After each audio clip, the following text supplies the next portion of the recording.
So I wanted to come here and talk about the news um, yesterday. It was pretty big news between Terence Bud Crawford and the WBC, and the president of the WBC is Mauricio Sulaiman. And the it sounds like the WBC might be having their convention right now because there's videos out there of Mauricio saying that Terence Bud Crawford has been dropped as their champion and that he refused to pay the $300,000 sanctioning fee for his fight versus Canelo. Not only did he refuse to pay that fee, but he had already not paid his sanctioning fee for his fight against Madrimov, a fight that was, I want to say, at least a year and a half, 2 years ago, here in Los Angeles, if I believe. So that's the topic. I've always wanted to ask Mauricio, or I don't need to ask Mauricio. I guess,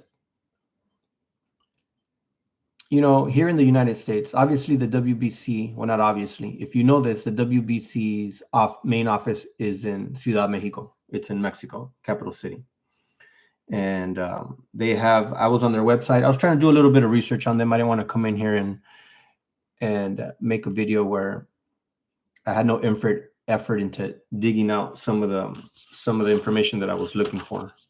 So Mauricio always, when asked difficult questions, defers to his board of governors, and that's been something that's been on my mind for a while. Okay, board of governors. Okay, at one point a few years ago, there was a mention of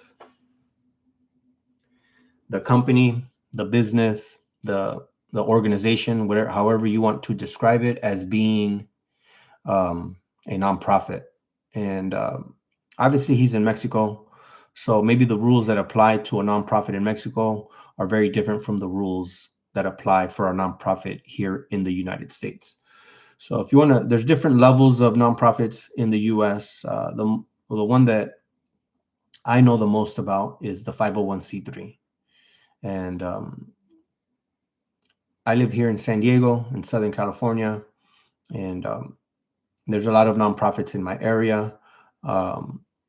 So I have some, pamphlets and knowledge of, one of the biggest nonprofits here in San Diego. And I've always wanted to compare apples to apples, or even if I can't get apples to apples, apples to oranges in regards to his board of governors, how many exist, and what's their role? Do they have terms? Do they get paid? I've always had questions in regards to that. So I started pulling out information that I have here locally, and there is a website that I go to look up the information about their board of governors. Usually there's a campaign, there's a chairman, and then there's a board of directors. Usually they have the titles of their companies next to their names, how long their terms are, so on and so forth. That's just one item of the pamphlet in regards to this nonprofit organization.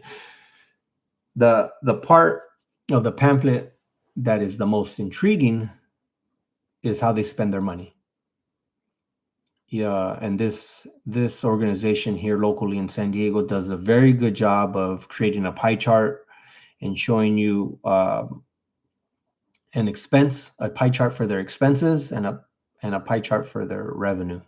So it tells you where the most of their money is coming from in terms of this 501c3 here, and I'll name it. It's not a big deal. It's the YMCA, and most of their revenue comes from the government. They get a lot of government contracts. for certain things, and that's the majority of their revenue. Um, but the pie chart that I always keep an eye on is how they spend their money. And obviously, there's overhead, there's expenses, there's properties, there's money that gets spent just to keep the lights on, right? That's how we talk about it, to keep the lights on.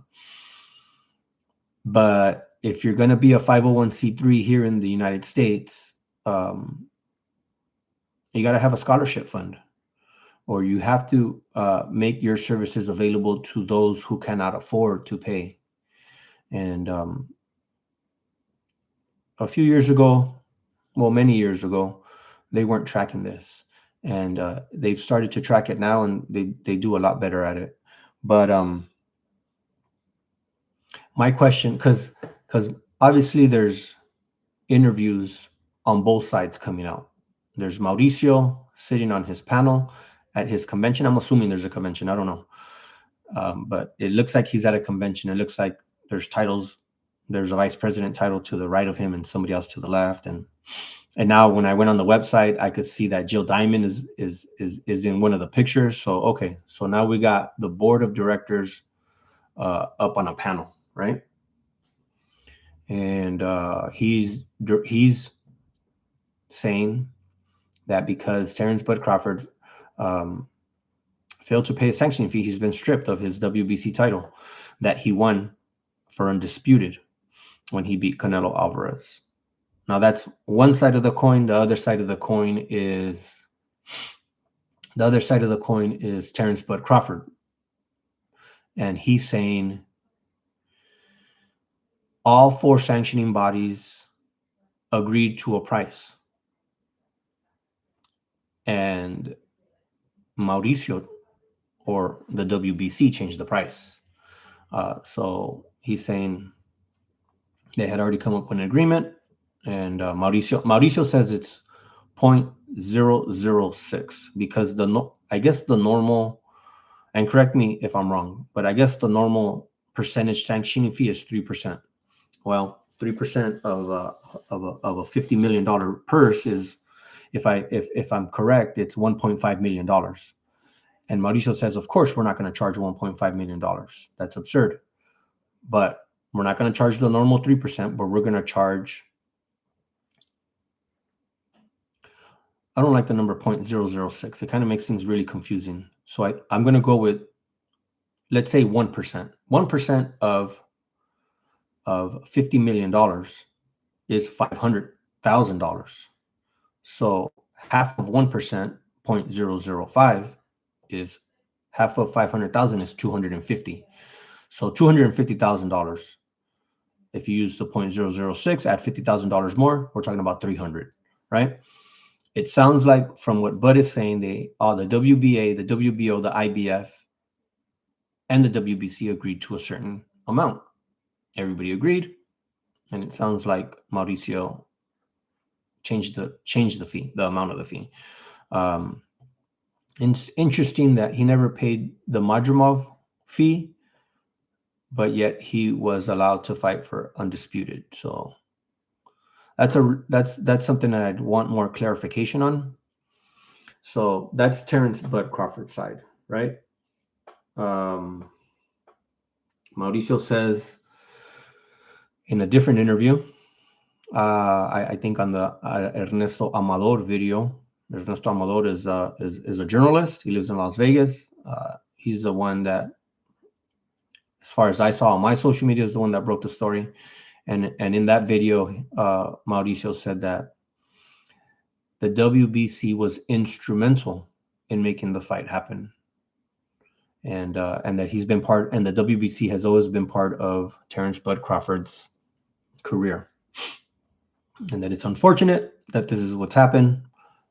But Mauricio says that the WBC will continue, as many other fighters, and he wishes Terence Bud Crawford the best. Terence Bud Crawford, on the other end, is saying, in his defense, that that the sanctioning fee was changed, that they had agreed on a certain amount, and the amount changed. To go back to the board of governors. So if you go onto their website, I printed it out. He does have an organization chart. He does have an organization chart. He's the president. It says Mexico. He has chief legal counsel Alberto Leon, executive special counsel Robert Lenhart, and then you have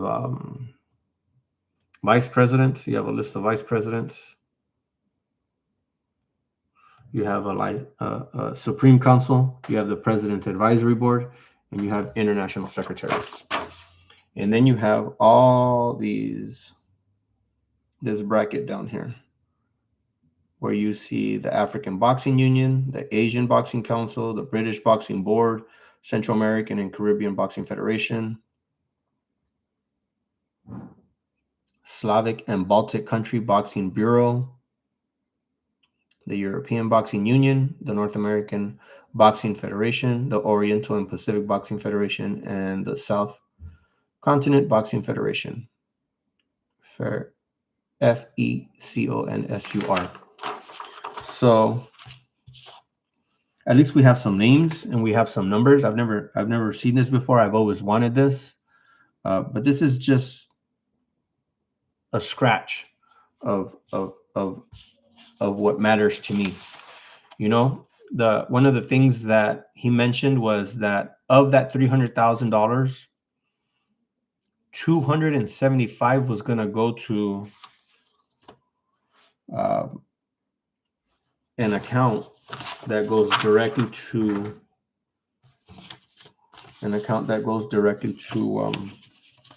support fighters in need. And that was interesting. Sorry, I don't have that in front of me. But $275,000 of a sanctioning fee to provide what? To provide services to who? To provide services to fighters in what areas? To provide services of what type? Housing, medical. What exactly is that money going towards?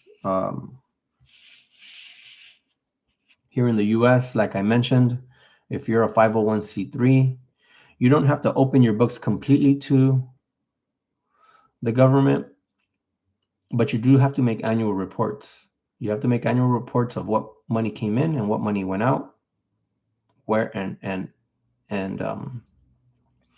you have to identify some of your executives' pay. And that's where it gets really tricky here in the U.S. because even though it's a nonprofit, there are profits being made. And what happens to those profits? Do you expand? Do you increase salaries?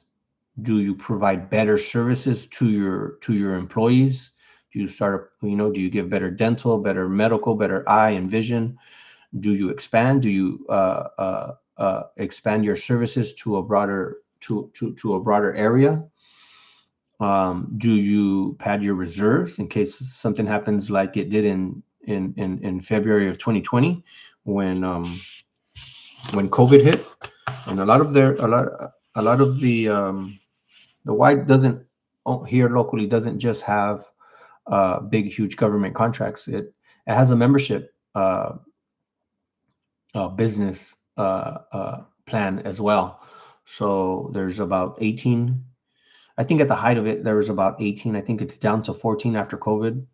Facilities where you can pay a membership service, a monthly or annually, depending on how you want to pay, and you get access to the gym or you get access to the pool. So there's different services at different cities here in San Diego.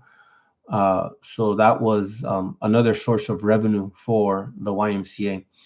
So those are the questions that if I were to sit down with some of these board of governors and ask them, hey, where does this money get spent?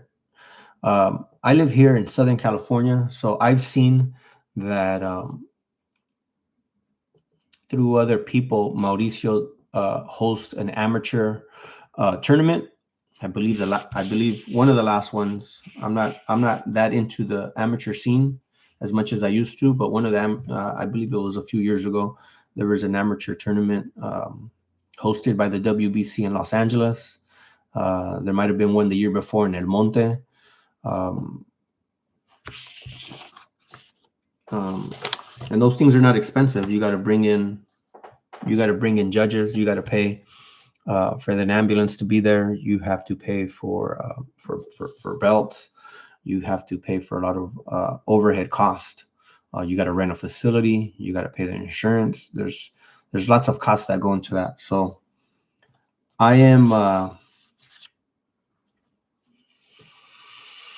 I guess the big question yesterday was there was, and I'm not all knowing. I don't. I can only talk about what hits my social media feed and what videos I find. But there was a video of somebody defending Mauricio against what there's more to come. He was talking about this is just the beginning. Zuffa's going to take over. It's going to be a monopoly. And then he pretty much vowed that he would give his life to the WBC if that's what it took. Sounds like he was at the convention. Sounds like he was addressing the board of governors. I don't know. That's what it looked like. But my question, or my interest would be where does the money get spent? Not only where does the money get spent, how much money comes in, and what's going on with does the WBC have? Does the board of directors have salaries? Do you pay to be? There's certain boards here in the U.S. where you get paid to be on the board of directors. The 501c3 that I'm using as a reference, their board of governors, they don't call them board of governors. They call them board directors. There's different levels of board. Some of them are executive board directors, and some of them are board. There's different titles, and the ones here, at least for the 501c3 that I'm using as to compare the WBC to, they don't get paid. But there are other companies where they do pay their board, and so I'm interested in what those expenses are to hold that convention. How many people get flown in? I was doing a little bit more research on their website, and I found a boxing media section, and it had 27 entities listed. The ones that are most notable to me are the famous ones, obviously Ringside, Ticketmaster, BWAA, the Boxing Writers Association, right? The BBC. And then the HBO was still on there, but when you clicked on HBO, it would go straight to their website, and all it would do was list their documentaries. We know that the HBO has been out of the boxing business for many years. ESPN was on there. Those are the big ones. There's a lot of people on here that I don't know. I don't claim to know the who's who of media, but I did recognize Boxing Scene, and I did click on it, and there was an article talking about the situation with Bud Crawford. And let me see. I did click on Seconds Out. Radio Rahim is the owner of the Seconds Out brand, and it took me to secondsout.com. And I've heard somebody else talk about Max Boxing, and that's a website as well. So I clicked on that, and there was 27 boxing medias.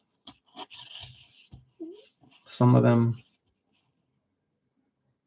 in Spanish, LMB, lamejordelboxeo.com.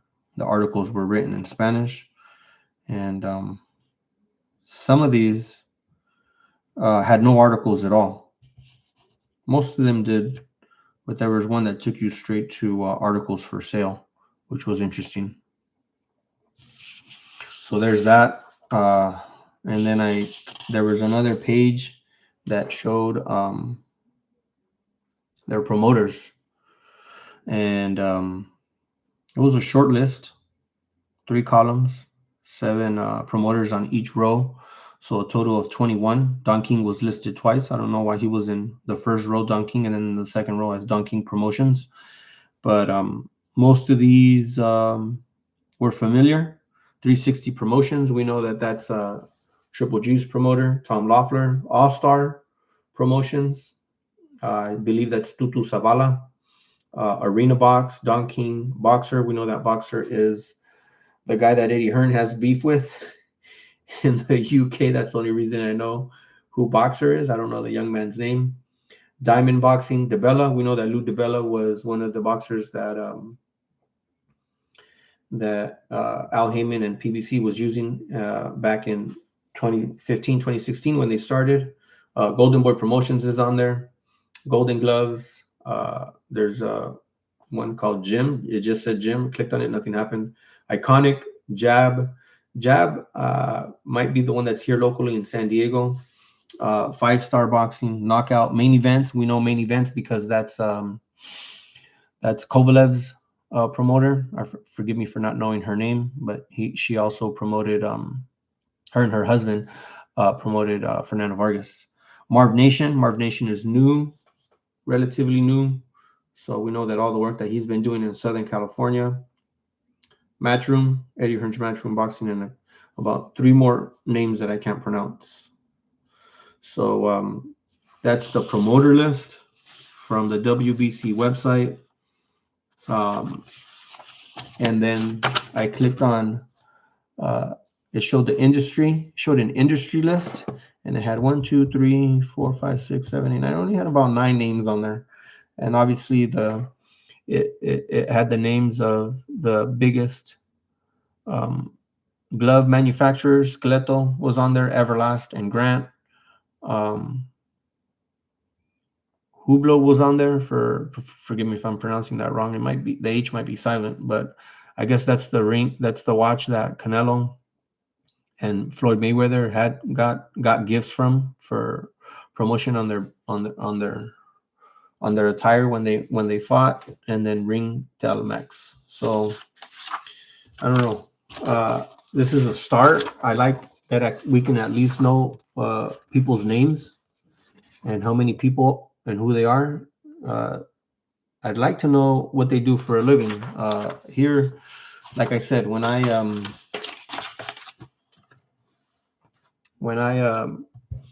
use the Y here, the 501c3 locally in San Diego, usually they have a variety of people on their boards. Sometimes if they're going to expand, they bring in people, general contractors to be on their boards to give them perspective.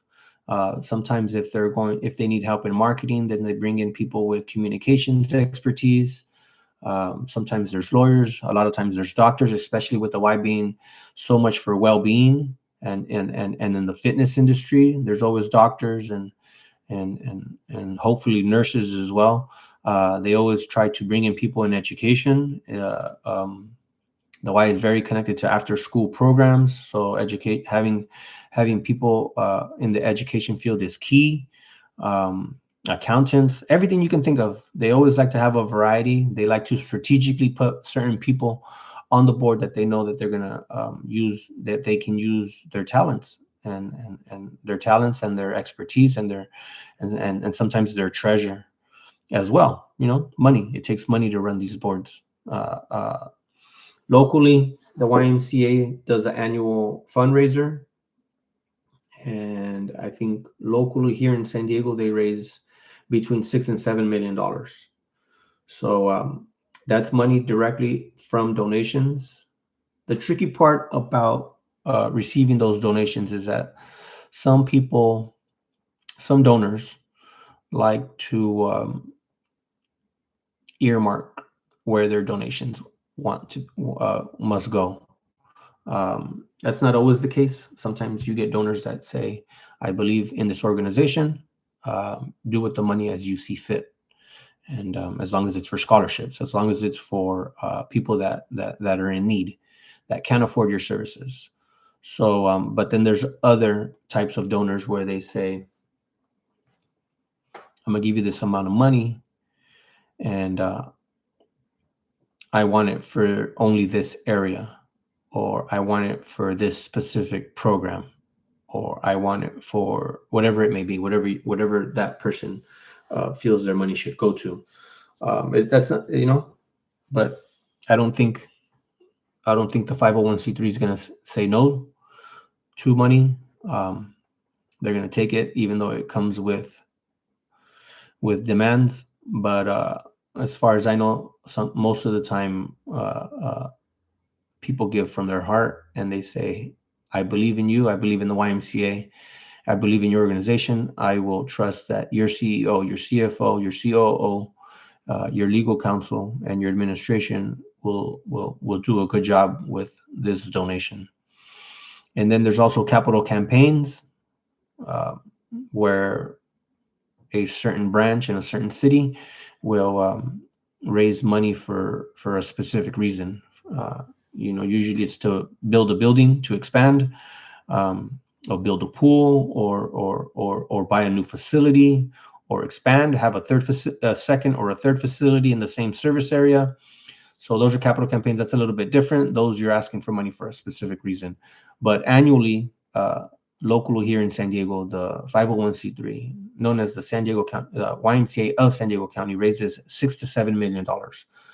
So it'd be interesting to know what some of these numbers are for the WBC. What are they? What's the money coming in, and where is that money going?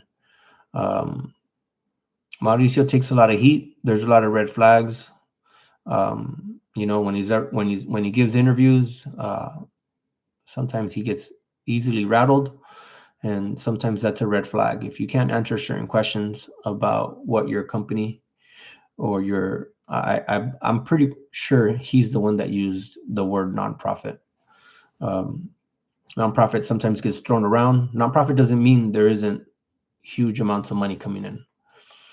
But are those going for bonuses? Are those going for travel expenses for all these board directors, or what does he call them? Board of governors. So it'd be interesting to see where this goes. He definitely caught a lot of heat yesterday. There's a lot of people coming out of the woodwork to defend him. And obviously, Terence Crawford's going to defend himself. This isn't the first time that somebody has gone up against the WBC and said, "I could care less. I'm not going to pay your sanctioning fee, and if you need to remove me from your rankings, then go ahead." And it was Canelo Alvarez. Canelo Alvarez pressed the WBC and said, "No más." And I think eventually what happened was Mauricio bent the knee. He gave in to Canelo's demands, and eventually they started to have a relationship again. But I'm really interested in what the 275. I guess there might be a fund called the Jose, his dad's name, Jose Suleiman, retired fighter fund.